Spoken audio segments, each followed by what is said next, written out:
প্রিয় শিক্ষার্থীরা, আজকে আমি তোমাদের সাথে একটি ইংরেজি কবিতা নিয়ে আলোচনা করব। কবিতার নাম হচ্ছে বুকস।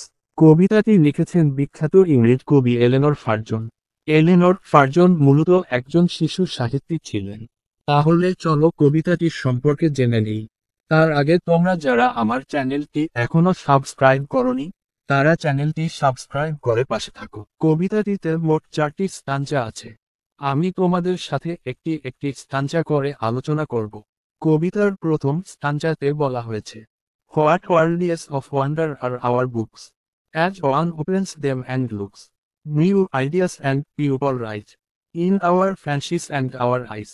অর্থাৎ আমাদের বইগুলো কি আশ্চর্য এক জগৎ, যেহেতু একজন খুলে এবং দেখে, নতুন ধারণা এবং লোকের ধারণা উদিত হয় আমাদের কল্পনায় এবং চোখে। কবিতার দ্বিতীয় স্টাঞ্জাতে বলা হয়েছে, The room we sit in melts away, and we find ourselves at play with someone who, before the end, may become our chosen friend. অর্থাৎ আমরা যে কক্ষে বসি তা যায় মিলিয়ে, আমরা আমাদের খুঁজে পাই খেলায় এমন কারোর সাথে, যে শেষ পর্যন্ত হতে পারে আমাদের পছন্দের বন্ধু। কবিতার তৃতীয় স্টাঞ্জাতে বলা হয়েছে, Or we sail along the page, to some other land or age, harness our body in the chair, but our mind is over there. অর্থাৎ আমরা ভেসে বেড়াই বইয়ের পাতায়, অন্য কোন দেশে বা যুগে। আমাদের শরীর হয়তো বা চেয়ারের উপরে, কিন্তু আমাদের মন অন্য কোথাও বিচরণ করে।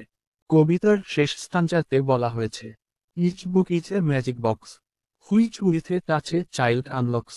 In between their outside covers, books hold all things for their lovers. অর্থাৎ প্রতিটি বই হলো একটি জাদুর বাক্স, শিশুরা যা খোলে করে স্পর্শ। বইগুলো তাদের মলাটের মাঝে সবকিছু ধারণ করে তাদের ভালোবাসার তরে।